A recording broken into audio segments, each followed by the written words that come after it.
a gente já viu toda a parte de hormônios e esteroides, a gente viu rapidamente a síntese, que é basicamente a regulação via taxa de ação enzimática daquelas enzimas responsáveis por converter um precursor em outro nas células esteroidogênicas, né?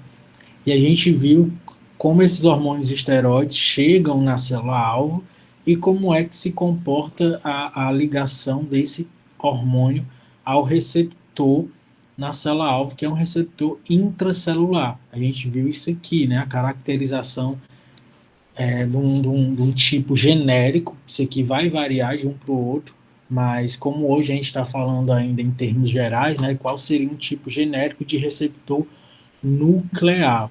Agora a gente vai ver como isso acontece nesse grupo de hormônios que a gente está falando, que não são lipofílicos, eles não atravessam a membrana celular. Então não adianta ter receptor dentro da célula. Isso não quer dizer, gente, que esses hormônios não possam ter ação que envolvam expressão gênica. Muitos hormônios peptídicos, eles têm sim ação genômica. O próprio hormônio do crescimento, por exemplo, que tem um forte efeito genômico, ele estimula bastante a ação genômica, ele não é esteroide. Muitos acham que por ele ser um hormônio anabólico, né, associam logo ao hormônio esteroide. Não tem nada a ver. Porém, ele se liga ao seu receptor de membrana e a resposta vai chegar em algum momento lá no núcleo da célula. Essa célula tem que saber que um hormônio se ligou ao seu receptor de membrana, que está virado para o lado de fora da célula, e tem que acontecer alguma coisa dentro dela em resposta a isso. E é disso que a gente vai falar agora, dos processos das vias de sinalização. Isso aqui, na graduação, a gente praticamente não vê com detalhes, segundo os mensageiros, então é algo além mesmo, é algo que a gente estuda depois da graduação e é basicamente ações de hormônios, como a insulina, por exemplo, que é uma das mais estudadas hoje, a gente, na tentativa de entender melhor por que, que uma célula perde sensibilidade à insulina, como é que a insulina consegue regular tão bem processos anabólicos e metabólicos dentro de uma célula-alvo, tem tudo a ver, totalmente a ver com isso que a gente vai ver agora, com a riqueza, a grande gama de possibilidades de cascatas de sinalização intracelular. Eu costumo dizer que é aqui que a coisa pega, ok? É a nossa segunda metade da aula de hoje. Primeiro a gente tem que entender conceitualmente do que a gente está falando. A gente está falando, gente, da transdução de um sinal através de eventos que são cascatas e que são amplificações. Qual é esse sinal que vai ser transduzido? O sinal é o hormônio se ligando ao seu receptor. Esse é o primeiro sinal. O mensageiro se ligando ao receptor, o hormônio se ligando ao receptor. Esse sinal tem que ser transduzido para dentro da célula. É disso que a gente vai falar agora. O que é que pode acontecer? Aqui no exemplo A, à esquerda, uma via de transdução de sinal pode formar cascatas, que seriam a cascata. O sinal chega, novamente, quem é o sinal? O hormônio se ligando ao receptor. Uma vez que isso acontece, o receptor, por ser uma proteína transmembranar, ele tem um lado para dentro do citoplasma e um lado para fora da célula. O hormônio se liga no lado de fora e no lado de dentro, esse receptor, uma vez que o hormônio ativa, entre aspas, ele, no lado de dentro da célula, ele desencadeia alguma coisa dentro dessa célula para informar a célula que o hormônio chegou lá. Isso pode desencadear uma cascata de reações, por exemplo. Em cascata, o que a gente está falando? Um substrato inativo, esse substrato pode ser uma molécula, pode ser uma enzima que está inativa, que vai ser ativada. Uma vez que ela é ativada, ela ativa outra, que ativa outra, e assim por diante. Aqui a gente tem de um a um, uma ativando o outro, uma sequência de ativação. Isso aqui é uma cascata. Essa cascata é a conversão de um substrato em produto. O produto final seria a resposta dessa célula ao que aconteceu lá fora dela, né, no receptor que está lá na membrana celular. Mas geralmente isso aqui acontece numa forma de amplificadora. Cada etapa dessa aqui vai amplificando a anterior. O que é uma amplificação? Que acontece de fato é esse exemplo aqui no lado B. Você tem um complexo, que é o receptor, né? O que é esse L amarelozinho se ligando ao R aqui? O L é o ligante. No nosso caso, o que é ligante, gente? É o hormônio. No caso, por exemplo, um hormônio peptídico. Ele se liga ao seu receptor.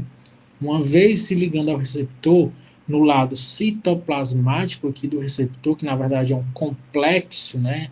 Receptor que ele tem um lado citoplasmático, ele ativa, nesse caso aqui, um exemplo bem teórico, né? Ele ativa 3 amplificadores. Aqui já houve uma amplificação, né? Por quê? Um sinal que era só um sinal ligante, hormônio se ligando ao receptor, que era um sinal, já foi amplificado para 3, porque essa ligação é capaz de desencadear a ativação de 3 sinalizadores intracelulares. A gente vai já ver do que a gente está falando. E cada um desses outros 3 foi capaz de ativar mais 3. Então já se amplificou de 3 para 9. Um sinal que era 1 virou 3, de 3 virou 9. E cada um desses 9 ativou mais 2. Então de 9 foi para 18. E assim por diante. É uma amplificação de um sinal. Isso aqui vai chegar em todas as organelas da célula. Onde precisar haver resposta, vai acontecer dentro dessa célula, inclusive lá no núcleo da célula. Então, esse é o fluxo, o panorama do que é uma via de sinalização intracelular. Um ligante é amplificado em muitas moléculas intracelulares. Um único hormônio, uma única molécula de hormônio que chegou no seu receptor foi amplificado em muitas moléculas intracelulares, por isso que a gente chama essas moléculas de segundos mensageiros. O primeiro mensageiro foi o hormônio. Os segundos mensageiros é tudo que vai ser ativado dentro dessa célula. Quem são esses segundos mensageiros? Quem são essas moléculas que darão início a essas reações que se amplificarão? Isso aqui a gente vai falar muito nas próximas aulas. A Cassiane, por exemplo, na aula que vem, vai falar de peptídeos, de substâncias que controlam motilidade, que respondem à presença do alimento no trato gastrointestinal, por exemplo, a próprias outras substâncias secretadas pelo tecido adiposo, leptina ou a grelina secretada lá pelo trato gastrointestinal também. Tudo isso, gente, são hormônios peptídicos, são fatores, são moléculas sinalizadoras peptídicas que têm o seu receptor em membranas da célula-alvo e que desencadeiam dentro da sua célula-alvo uma resposta via segundos mensageiros, e eu garanto para vocês que alguns dos segundos mensageiros sempre serão esses aqui. Então vamos entender eles, que daqui por diante não vai ter mais mistério. Primeiro grupo, os nucleotídeos. Nucleotídeos geralmente são formados por um fosfato, um grupamina e um açúcar, uma glicose, um tipo de açúcar, ok? Que é o caso do AMP cíclico ou do GMP cíclico. AMP cíclico é adenosina monofosfato. O que é algo que é monofosfato? Isso aqui é uma molécula que é feita por um grupo aqui. Eu não vou entrar muito no detalhe da composição química, eu só quero que vocês entendam que um AMP ele tem a adenosina, que é um grupo molecular ligado a um monofosfato. Monofosfato significa que ele está ligado a um fosfato. A mesma história do GMP. É uma guanosina ligada a um monofosfato, ou seja, uma guanosina ligada a um fosfato só. São moléculas, são nucleotídeos, são segundos mensageiros. Eles existem dentro da célula, a célula faz isso. Porém, de onde é que eles vêm? De onde é que a célula tira eles? O AMP cíclico vem, isso aqui vocês devem conhecer, ó, ATP, a famosa adenosina trifosfato. É uma adenosina ligada a quê? A 3 fosfato. A quebra do ATP, um ATP que tem 3 fosfatos, vocês acham que conseguem formar quantos AMP? 3. Um trifosfato consegue originar 3 monofosfatos. Então, um ATP consegue ser quebrado em 3 AMP cíclicos. A gente vai já entender a importância disso. Da mesma forma, uma guanosina trifosfato pode sintetizar, pode dar origem a uma guanosina, a 3, desculpa, na verdade, 3 guanosina monofosfato. Isso aqui, quem é o segundo mensageiro é o monofosfato, seja AMP cíclico ou seja GMP cíclico. Ele é formado a partir da onde? Da quebra ou do ATP ou do GTP. Se eu estou falando de quebra de uma molécula, obviamente a gente já pensa o quê? Quem é a enzima que quebra essa molécula? A molécula não vai se quebrar sozinha, ela até se quebra, mas levaria séculos para isso, né? A enzima está lá para catalisar essa quebra. A enzima, nesse caso, a gente chama de enzima amplificadora, que é quem vai quebrar esse tri em mono. Quem quebra o ATP em 3 AMP ciclo é a enzima amplificadora que a gente chama de adenilato ciclase. É uma enzima que está lá na região da membrana celular. Guardem isso, que já já a gente vai falar mais sobre ela. E quem quebra o GTP em GMP, ou é a guanilato ciclase, que está na membrana também, ou é a guanilato ciclase, que também tem no citosol, ok? Essas enzimas, elas são geralmente ligadas a outras proteínas reguladoras. Por quê? Essas proteínas reguladoras irão... Olha a ordem como é uma sequência lógica. Uma proteína reguladora é ativada. Essa proteína reguladora, uma vez ela sendo ativada, quem é que ela regula, gente? Ela regula a enzima amplificadora. Ela ativa a enzima amplificadora. A enzima amplificadora vai lá e faz o quê? Quebra o ATP ou GTP para aumentar a presença dos segundos mensageiros, causando aqui isso que a gente acabou de ver, a amplificação do sinal. Continuando. Então, quem é a proteína reguladora que está ligada à adenolato ciclase? Nesse caso aqui, é um tipo de proteína G. A gente vai já falar sobre elas. E no caso do GTP, ou é o óxido nítrico, ou são alguns tipos de receptores enzimáticos também. A gente vai já falar sobre esse tipo de receptores. A ação desencadeada pelo AMP cíclico, que ele é um segundo mensageiro, se ele é um segundo mensageiro, ele tem que levar a mensagem adiante. Essa mensagem adiante significa o quê? Ele não vai parar no AMP cíclico, né? Ele vai aparecer, o ATP vai ser quebrado em AMP cíclico, o AMP cíclico, então, ele faz alguma coisa acontecer dentro dessa célula para a mensagem continuar sendo passada adiante. O que é que ele vai fazer? Ele vai ativar quinases. Quem está lembrado do que é que uma quinase faz? Quinase, ela fosforila moléculas. O que é uma fosforilação? É você enfiar, você tacar um grupo fosfato dentro de uma molécula. Essa molécula, qualquer molécula, quando ela ganha um fosfato, ela está sendo fosforilada. Quem catalisa essa inserção do fosfato são as quinases. Existe uma quinase em especial, a PKA. O que é um PK do PKA? Uma fosfoquinase A. Esse A vem de AMP cíclico. Por quê, gente? Essa é uma quinase dependente sensível a AMP cíclico. Então, olha a ordem das coisas. A gente vai já detalhar melhor isso aqui, mas sigam a ordem comigo. O hormônio se liga ao receptor. Esse receptor, provavelmente, ele está ligado a essa proteína reguladora aqui. Ele ativa essa proteína reguladora ela ativa essa enzima amplificadora, no caso do AMP cíclico, quem é essa enzima? É a adenolato ciclase, que vai quebra o ATP em 3 AMP cíclicos, e cada um desses AMP cíclicos vai fazer o quê? Vai ativar uma quinase que é justamente dependente dele. Ela precisa do AMP cíclico para ela se ativar. Ela é sensível ao AMP cíclico, que é quem? A PKA. A PKA é uma quinase. O que é que uma quinase faz? Fosforila outras proteínas. Quem são essas proteínas? Geralmente, gente, ó, são canais iônicos. Lembra que eu falei para vocês? Mexeu com permeabilidade de membrana. Nesse caso aqui eu estou falando de permeabilidade a íons, eu estou falando de abertura de canais iônicos. isso vai desencadear uma resposta dentro da célula. É um dos principais mecanismos de ação de qualquer hormônio, que é o quê?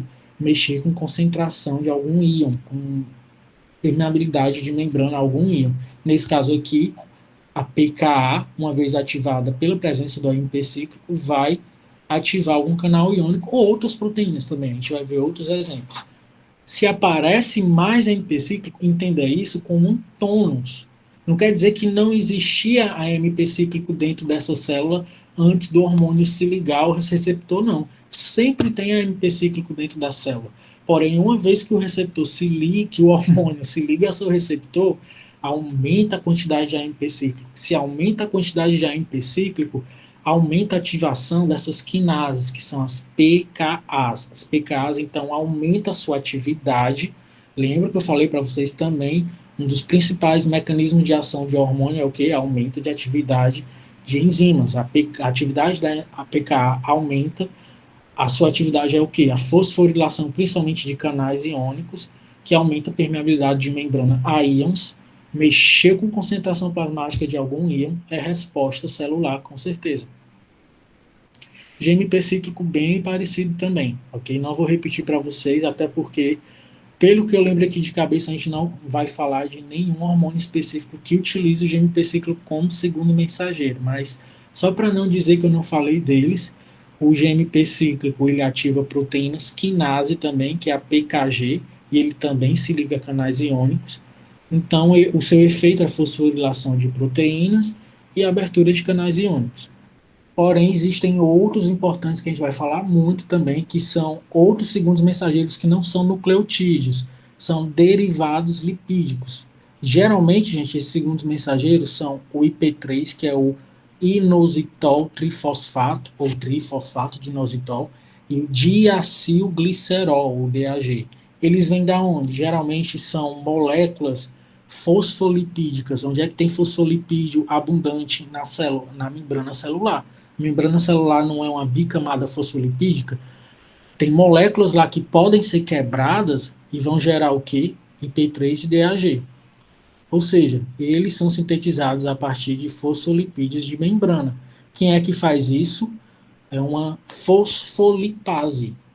É só prestar atenção no nome da enzima. O que é que uma fosfolipase faz? Fosfolipase, ela quebra fosfolipídio. Nesse caso aqui, fosfolipídio de membrana, gerando IP3 e diacilglicerol. Também, ó, é ligado a uma proteína G. Existem vários tipos de proteína G. Existe uma proteína G que vai aumentar a AMP cíclico, existe uma proteína G que vai diminuir a AMP cíclico, existe uma proteína G que nem com a AMP cíclico vai mexer com IP3 e com diacilglicerol, certo? E essas proteínas G, por sua vez, são quem estão ligadas ao receptor e vão responder à presença, à ligação do hormônio a ele. Mas a gente vai já chegar lá. Aqui eu estou já adiantando para vocês. A resposta ao aumento desses segundos mensageiros, o que é que eles desencadearão? A liberação de cálcio dos estoques intracelulares. Gente, outra coisa, mexeu com concentração intracelular, de cálcio, vai haver resposta celular. Alguma coisa essa célula vai responder. Aumentou o cálcio, ou diminuiu, geralmente aumentou, vai haver mudança de função dessa célula, ou seja, ela vai responder, alguma coisa vai acontecer com ela. Além de ativar também outras quinases, como a proteína quinase C, a PKC. Isso aqui a gente vai ver na insulina. Tudo isso aqui acontece na insulina. A insulina é um apanhado de todos esses sinalizadores aqui. E claro, já que a gente falou do cálcio, o íon cálcio, ele por si é um segundo mensageiro também. Ele é um segundo mensageiro de vários processos, como por exemplo a contração do músculo liso. O cálcio, o músculo liso, caso vocês lembrem da graduação, ele consegue se contrair em resposta só à ligação de um agonista ao receptor dessa célula, dessa fibra muscular. Por exemplo, não é nem um nervo motor, às vezes é um agonista mesmo, uma molécula neuroendócrina que se liga a esse receptor, ativa, aumenta a concentração intracelular de cálcio, o cálcio se liga com a calmodulina, iniciando assim o processo de contração muscular. E cálcio se liga a um monte de proteína também. Canais iônicos são ativados ou desativados por cálcio também, a gente vai ver alguns exemplos disso, ok?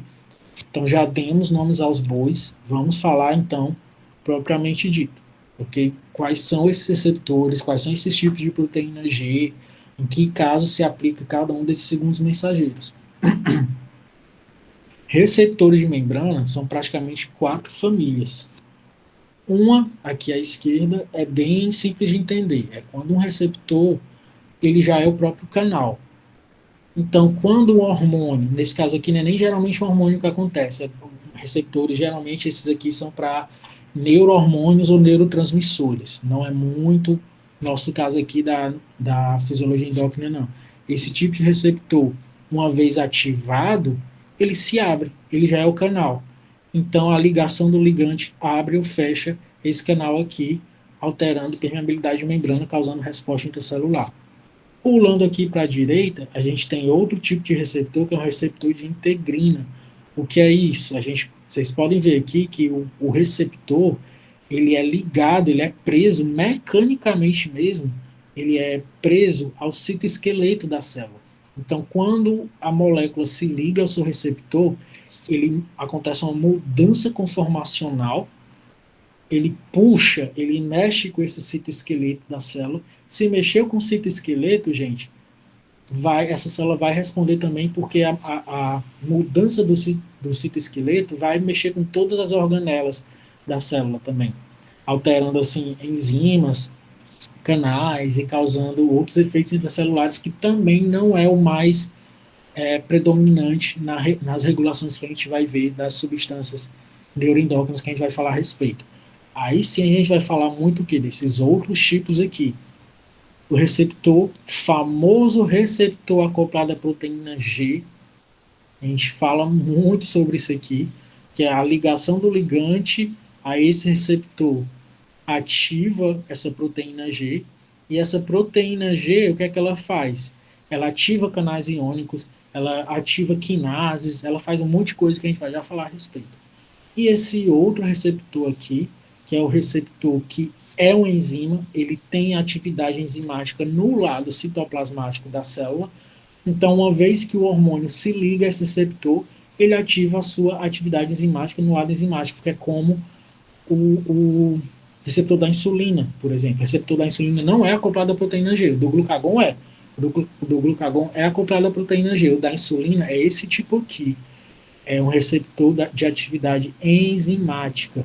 A insulina se liga ao seu receptor e lá dentro, no lado citoplasmático, o próprio receptor ele adquire a capacidade de fosforilar proteínas, desencadeando as respostas intracelulares que a gente vai falar a respeito. Começando aqui pelo receptor acoplado à proteína G. Como é que esse processo acontece? Vamos começar pelo mais complicado, né? Depois a gente vamos se livrar logo disso aqui. A proteína G, gente, quando é uma proteína que está ali ancorada, né, está presa ao receptor. Quando ela não está ativada, ou seja, não chegou ainda hormônio, não se ligou ao receptor, a proteína G está de boas lá, não foi ativada, por que de onde vem esse G dela? A proteína G, ela além de se ligar ao receptor, ela tem alta afinidade por guanosina, que é um nucleotídeo que existe dentro da célula. Quando ela está inativa, ela está ligada à guanosina. Onde é que tem guanosina? Na guanosina difosfato, no GDP. Esse D é de difosfato e esse G é de guanosina. Quando a proteína, por isso que a proteína G se chama G, G de guanosina, ok? Lembrem disso. Quando ela está inativa, ela está presa ao GDP, ela está presa a essa guanosina.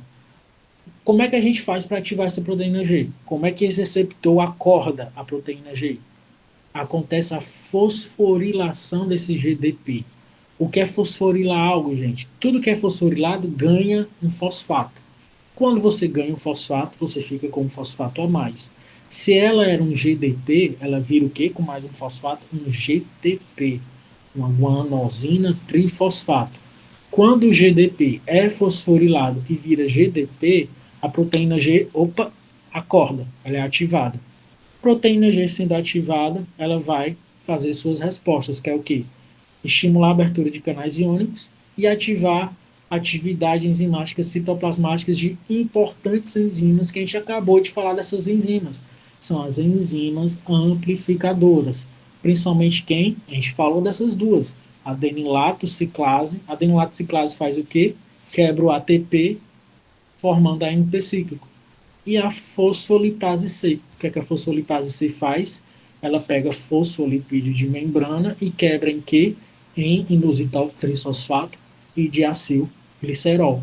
Agora sim a gente está seguindo a ordem, né? Que naquele quadro a gente estava de trás para frente. Agora a gente está seguindo do hormônio, chegando no receptor, ativando a proteína G. A proteína G, quando ela se ativa, acontece o que para ativar ela? O GDP é fosforilado em GTP, ativa a proteína G ativada, ativa a adenilate ciclase ou a fosfolipase C.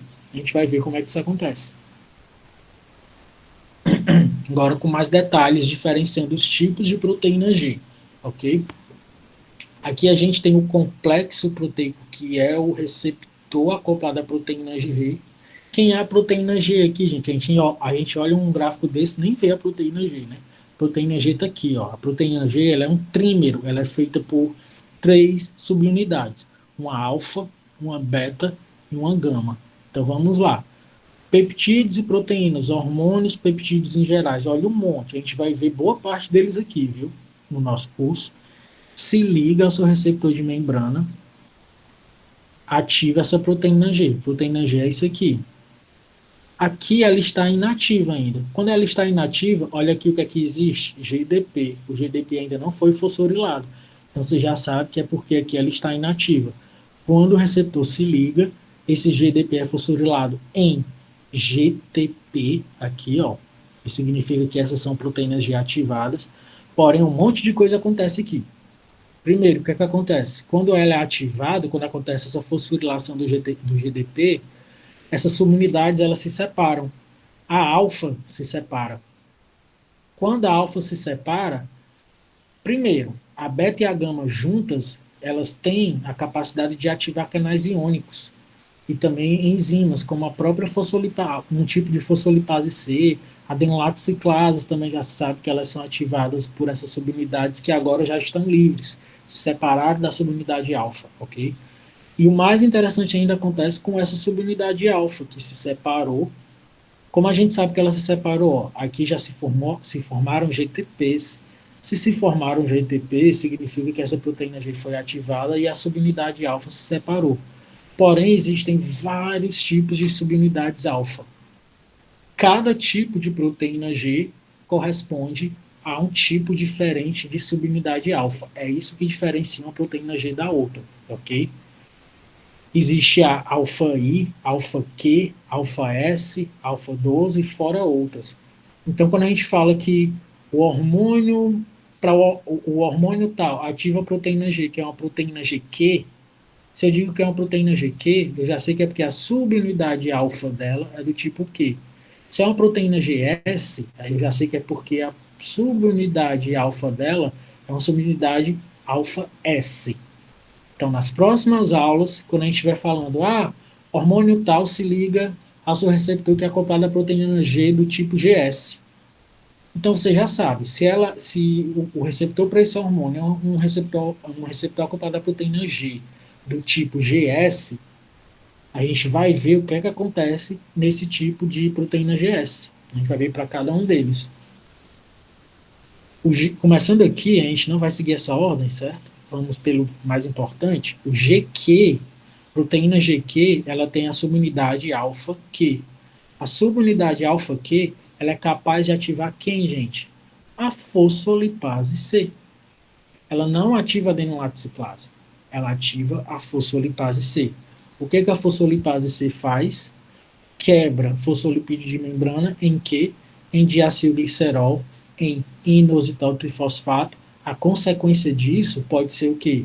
O aumento do cálcio intracelular e a ativação da PKC. A gente vai já ver a continuação dessa história. A proteína GS já é outro tipo de proteína G, porque a subunidade alfa dela é do tipo S e ela ativa a adenilate ciclase. Ela não ativa a fosfolipase C. ela ativa a adenilate ciclase. Então, quando eu digo que o receptor tal, ele é do tipo acoplado à proteína GS, você já sabe que o segundo mensageiro dele vai ser a AMP cíclico, porque ele ativa a adenilate ciclase, ok? Então, uma coisa já leva a outra. Se eu digo que o receptor é hormônio tal, se ligar ao receptor acoplado à proteína GS, você já sabe que o segundo mensageiro vai ser a AMP cíclico, porque essa proteína GS ela ativa a adenilate ciclase. Existem outras também. Existem outros segundos mensageiros que são as rouquinases, mas não se aplicam tanto ao que a gente vai ver, ok? E tem ainda as proteínas G I, cuja subunidade alfa é I. Esse I é de quê, gente? De inibitório. O que é que a proteína GI faz? Ela faz o contrário da GS. Esse S é de estimulatório. O I é de inibitório. Com relação a quem? A adenilate ciclase. Ela inibe, na verdade, ela diminui a ação da adenilate ciclase. Diminuir a ação da adenilate ciclase significa o quê? Diminuir a AMP cíclico. Então, tudo que o AMP cíclico desencadeia de segundo mensageiro, nesse caso aqui, vai ser feito o contrário, vai inibir. Existem vários hormônios que a gente vai falar que são contrarreguladores de outros, por exemplo, a somatostatina, que inibe hormônio do crescimento. Se um inibir o outro, a gente já sabe que provavelmente a cascata de inibição vai ser essa via aqui. Coincidentemente ou não, alguns hormônios inibitórios, eu sempre vou falar para vocês, ó, esse hormônio aqui, ele é um hormônio inibitório, o receptor para ele é um receptor acoplado à proteína GI. Claro que é um receptor acoplado à proteína GI, porque o receptor acoplado à proteína GI, ele diminui a adenilate ciclase. Então, se o hormônio que ele inibe é um hormônio que estimula a adenilate ciclase e ele inibe a adenilate ciclase, é por isso que ele é inibitório. Primeiro, o hormônio se liga ao receptor ativando a proteína G. Proteína G é ativada. A proteína G, ela é isso aqui, gente. Vamos voltar aqui. A proteína G, ela é isso aqui, ó. Ela é quem ativa a enzima amplificadora, certo? Então, a proteína G ativada, ela quem vai ativar sua respectiva enzima amplificadora. Sendo que não existe só uma proteína G. Cada proteína G tem sua enzima amplificadora que vai ser ativada por ela. A proteína G S, por que ela é S? Porque a sua subunidade alfa é do tipo S. Ela estimula quem? Qual é a enzima amplificadora dela? É a adenilate ciclase. A adenilate ciclase é aquela enzima, que eu acabei de falar para vocês, que quebra o ATP em 3 AMP cíclicos. Então, essa via é da adenilate ciclase, é do AMP cíclico. Então, quando eu disser que o glucagon ele se liga ao seu receptor, que é um receptor acoplado à proteína G do tipo GS, morreu aí. Você já sabe o resto da história. Você já sabe que ele aumenta o quê? A sinalização através do AMP cíclico. O que o AMP cíclico vai fazer, a gente vai já mencionar. Agora, se tal hormônio, um outro hormônio, for acoplado à proteína G do tipo GQ, significa que a subunidade alfa dela é do tipo Q. Essa subunidade aqui ela já faz diferente. Ela não ativa a adenilate ciclase, ela ativa outra enzima. Quem é essa enzima? É a fosfolipase C. A fosfolipase C é aquela que quebra um fosfolipídio da membrana, quebra formando IP3 e diacilglicerol. O IP3 ele estimula o aumento do cálcio intracelular e o diacilglicerol estimula uma outra quinase que é a PKC, estimulando vários eventos, respostas intracelulares. E ainda tem uma inibitória, uma proteína G que não faz nem estimula a fosfolipase C, nem estimula a adenilate ciclase. O que é que ela faz? Ela inibe a adenilate ciclase. Ela diminui a atividade da adenilate ciclase. Se ela diminui a adenilate ciclase, ela diminui a AMP ciclo. Então você imagina, vamos supor que existe um hormônio que age via proteína GS, ou seja, ele age, a via de segundo mensageiro dele é do AMP cíclico. um hormônio hipotético, vamos chamar de hormônio AMP cíclico. Esse hormônio, ele ativa a via de AMP cíclico. Existe um hormônio que regula esse hormônio, um hormônio inibitório dele. Como é que um hormônio inibitório vai conseguir inibir esse hormônio que age via AMP cíclico? Diminuindo o AMP cíclico.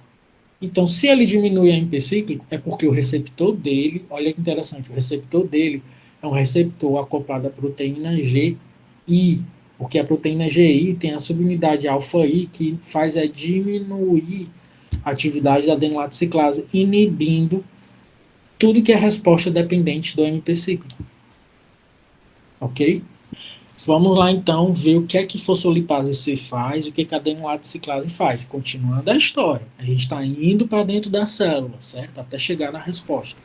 A gente já sabe o que é ativa, o que é que diminui a adenilate ciclase e o que é que ativa a fosfolipase C, que são segundos mensageiros. Lembrem, ó, são esses segundos mensageiros aqui. Então a gente vai ver agora como esses segundos mensageiros conseguem desencadear a resposta intracelular. Se eles são segundos mensageiros, eles têm que passar alguma mensagem. Como é que eles conseguem fazer isso? Então vamos primeiro para a adenilato ciclase, que é ativada por quem? Pela proteína GS. A adenilato ciclase, que é essa enzima que está ali na membrana, ancorada à membrana. Olha o que está acontecendo aqui, gente. Isso aqui vocês já sabem, ó. Molécula sinalizadora aqui amarelinha é quem? É o hormônio, se ligando ao seu receptor acoplado à proteína G. Essa proteína G aqui foi ativada. Nem tem tantos detalhes aqui, mas aqui você já sabe o que é que aconteceu com essa proteína G para ela ser ativada, né? O ADP foi fosforilado, etc. Tem mais informações de detalhes do que o próprio gráfico está dando. Proteína G sendo ativada, ela ativou quem? A adenilate ciclase. O que a adenilate ciclase faz? Eu já falei para vocês, ela quebra o ATP em 3 AMP cíclicos. Aqui eu quero fazer um parêntese para vocês, gente. Aqui que as conexões começam a ser feitas. Para a gente misturar, para a gente conseguir associar isso aqui que a gente está vendo de sinalização intracelular com bioenergética. Duas coisas que não tem muito a ver, né? Mas tem tudo a ver. A bioenergética, a gente fala dos processos de metabolismo dos macronutrientes para gerar ATP, a partir de carboidrato, a partir de gordura, a partir de proteína, tudo que uma célula faz para pegar esses nutrientes e sintetizar ATP. Por quê? Célula precisa de ATP para um monte de coisa, inclusive para sinalização intracelular, porque é o ATP que vai ser quebrado pela adenilate ciclase, vai ser quebrado em 3 AMP cíclicos.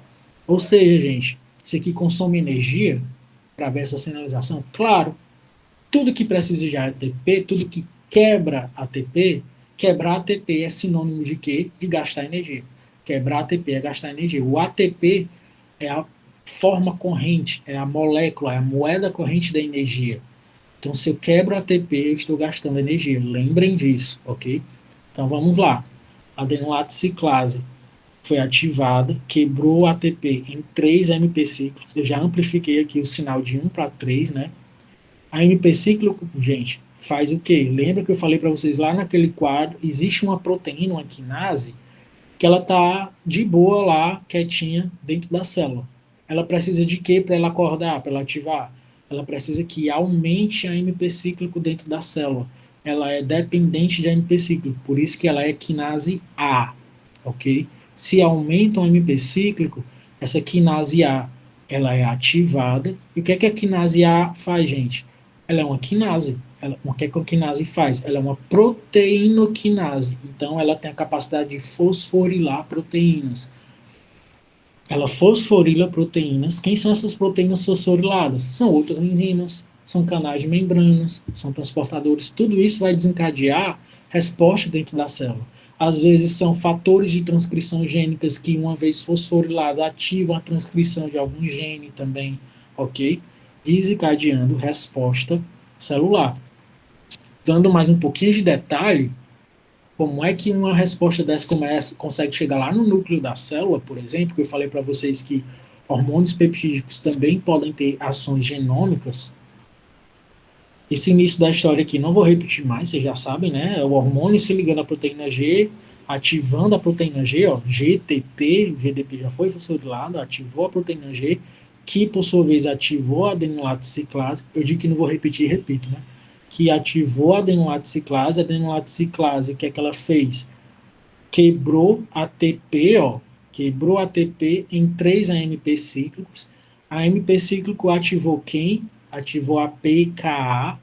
A pKa, gente, ela tem a capacidade de se translocar para dentro do núcleo da célula.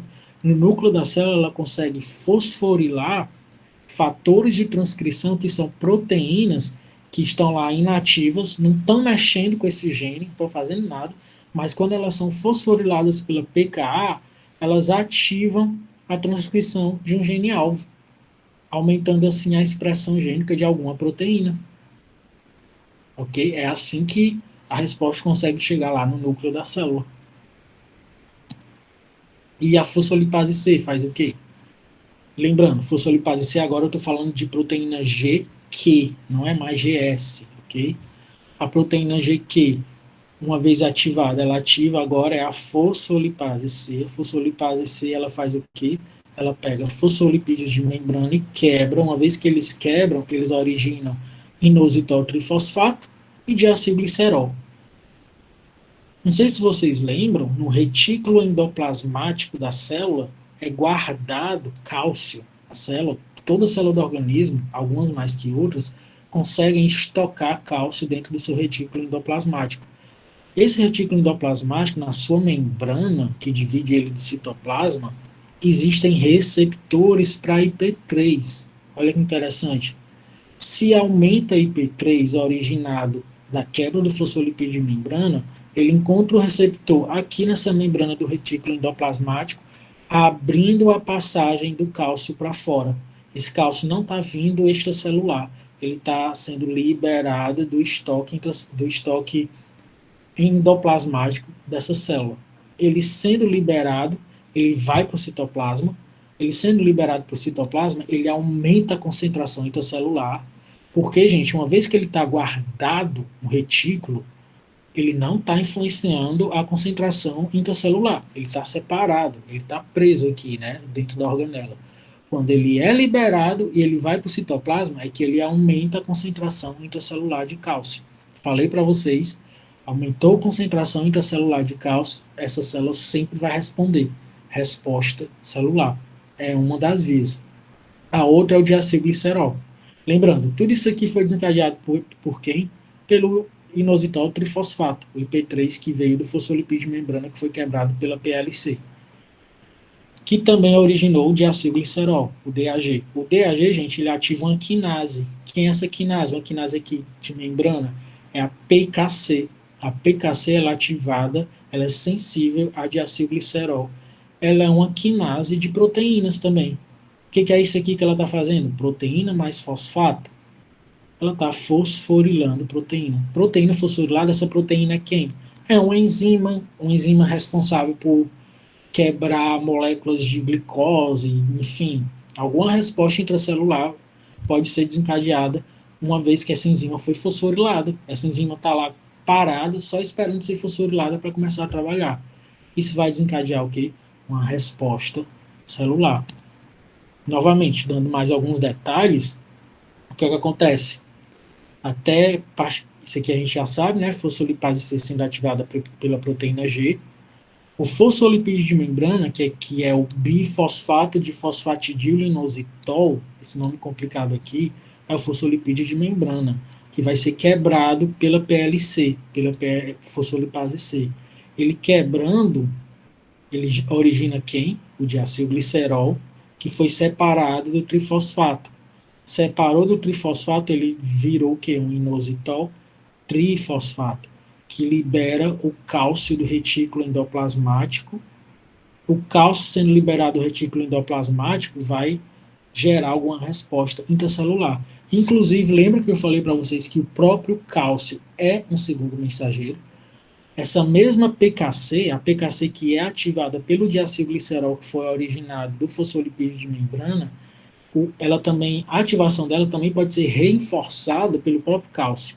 O cálcio consegue ativar quinases, o cálcio consegue ativar canais de membranas e assim por diante. ok?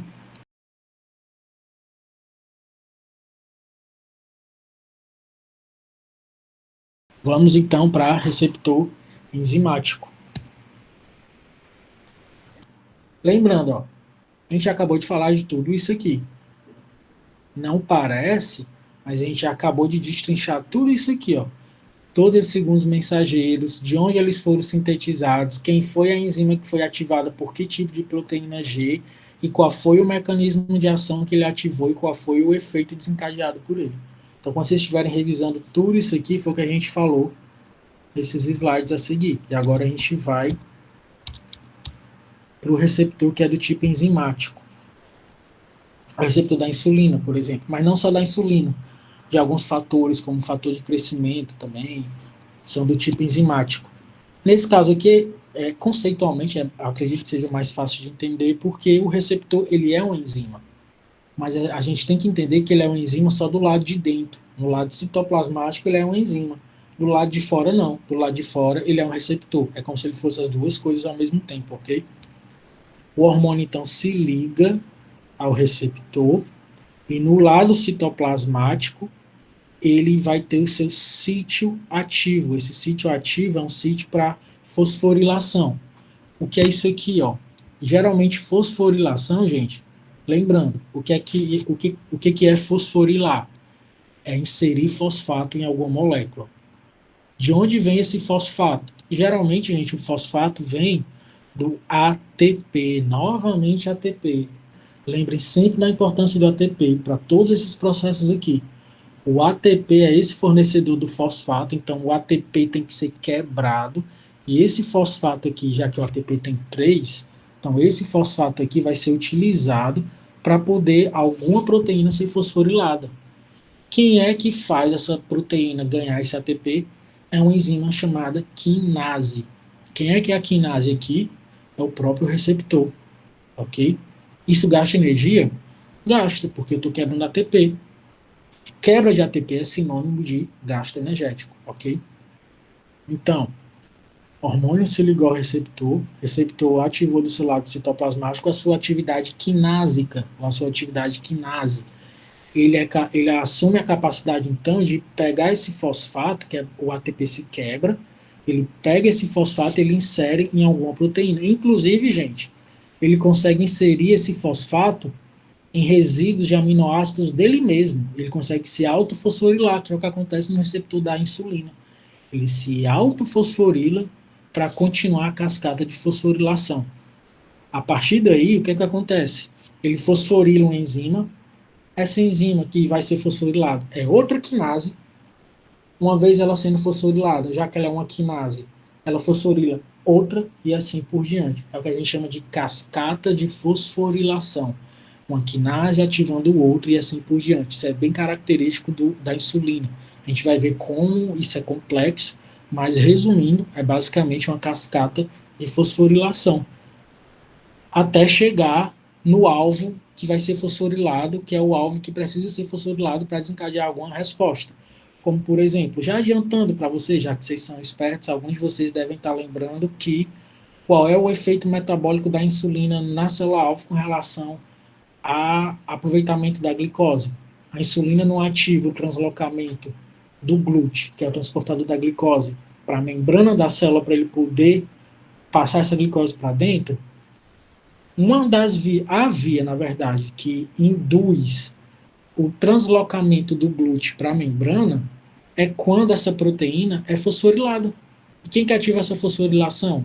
Quinases que foram fosforiladas por outras quinases que foram fosforiladas pela própria atividade quinase do receptor da insulina, ok? E proteínas G podem ser fosforiladas também. Canais de membrana são, às vezes, ativados por fosforilação. Alguns tipos de canais de membrana são fosforilados. Fatores de transcrição também, e assim por diante.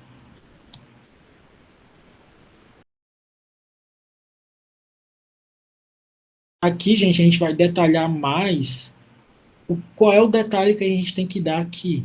Diferentemente do que a gente acabou de ver desses segundos mensageiros, a gente falou sobre MP cíclico, IP3, acilglicerol. Aqui a gente vai parar aqui agora, porque o que vai diferenciar, gente, é que quinase fosforila qual outra quinase e assim por diante.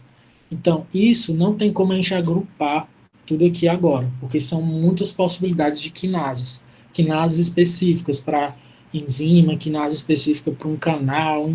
Então, isso aqui a gente estuda caso a caso.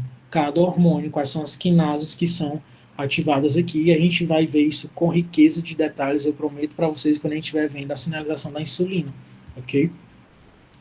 Mas você já sabe de onde foi que a gente partiu. E a gente já falou de hormônios esteroides, a gente já falou de hormônios peptídicos. Não acabou ainda, tá bom? Tá, gente? Tem ainda outro tipo de hormônio, que não é nenhum nem outro. São os hormônios amínicos. Lembrando, por que que agora, no final da aula, vamos falar de um outro tipo de hormônio? Basta a gente lembrar por que que a gente estava falando de vias de segundo mensageiro. A gente estava dentro do conteúdo de hormônios peptídicos. Tudo isso tem a ver com hormônios peptídicos, porque hormônios peptídicos precisam de segundos mensageiros. Mesmo que alguns hormônios esteroides também usem, o hormônio esteroide ele nunca vai depender totalmente de segundos mensageiros, não. Alguns, como forma de reforçar seus efeitos, efeitos a mais, utilizam segundos mensageiros, até que utilizam, mas eles não utilizam, eles encontram o seu receptor que já está dentro da membrana, ou dentro da célula, né? Então, a gente já viu esteroides, hormônios peptídicos, e agora, por último, a gente vai ver os hormônios amínicos. Quem são os hormônios amínicos? Na verdade, são os hormônios derivados de um único aminoácido. Então, se eles são derivados de aminoácidos, eles são peptídicos, já que peptídeos são formados de aminoácidos? Não, gente. Uma coisa é aminoácidos se formarem em cadeia para constituir um peptídeo. Outra coisa é um aminoácido ser um sinalizador. Um aminoácido ser ligado a um iodo ou alguma outra molécula e virar um sinalizador. Ele não é uma proteína. Ele é um hormônio derivado de um único aminoácido, ou um hormônio amínico. Quem são eles? Por exemplo, a melatonina. A melatonina é um hormônio derivado do triptofano. O triptofano não se liga a outro aminoácido para formar um peptídico, não. O triptofano sozinho sofre uma alteração em um dos seus carbonos para gerar essa molécula que vai virar melatonina. A partir da tirosina, por exemplo, que é um aminoácido, a tirosina não vai se ligar a outro aminoácido para formar um peptídeo, não. A tirosina ela pode sofrer alterações em algumas das suas ligações peptídicas e formar catecolaminas. Catecolaminas são quem, gente? Adrenalina, noradrenalina, são derivadas da tirosina. Aí que está falando é de neurotransmissor? Não necessariamente. Lembrem que essas mesmas substâncias que na sinapse são neurotransmissores, alguns neurônios conseguem secretá-las na corrente sanguínea. Nesse momento, a gente chama elas de quê? De neurohormônios. E esses neurohormônios, nesse caso aqui, são hormônios amínicos, que eles são derivados de um único aminoácido, que é quem? Que é a tirosina. A tirosina, ela também origina um outro grupo importantíssimo, que vai ser o assunto das nossas próximas aulas, se não me engano, no nosso próximo, depois da Cassiane, nossos próximos 2 encontros vai ser só sobre esses hormônios, são os hormônios da tireoide. Os hormônios da tireoide são derivados da tirosina. É a tirosina que sofre uma leve alteração em um dos seus carbonos, se ligando a quem? Ao iodo.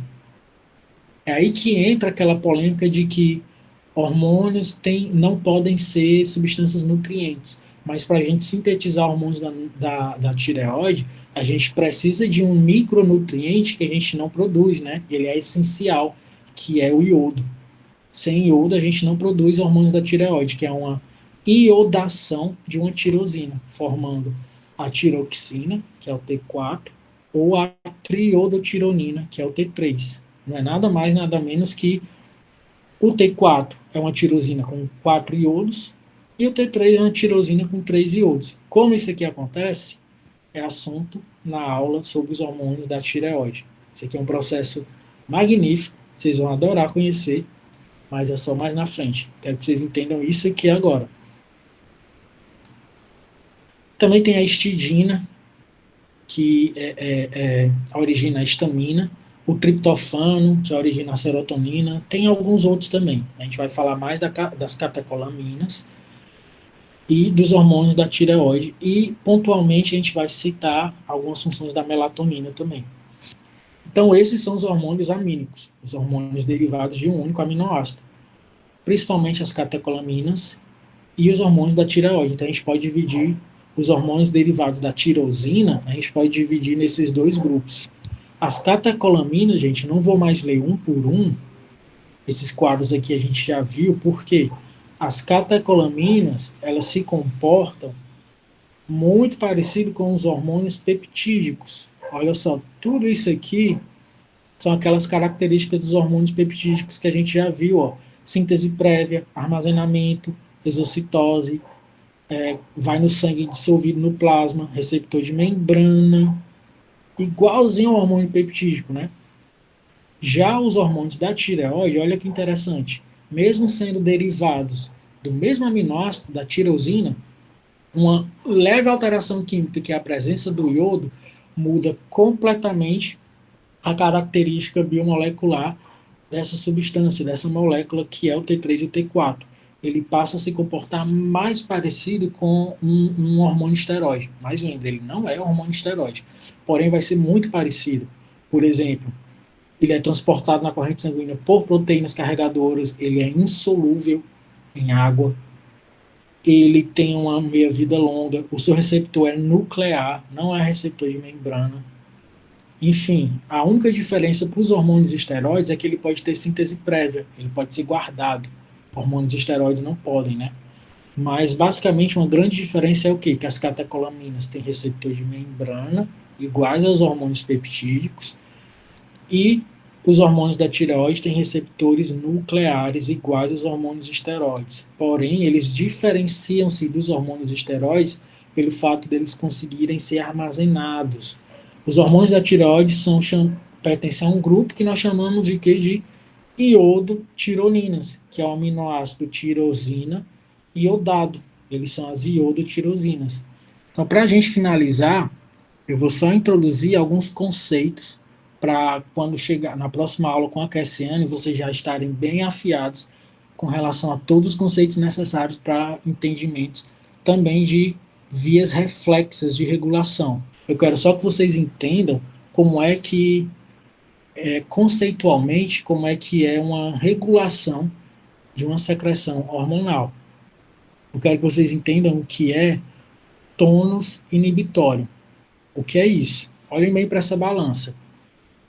Quem é que está pesando mais, quem é que está pesando menos nessa balança? Vamos pensar, cada hormônio tem um efeito que ele quer causar na sua célula-alvo, certo?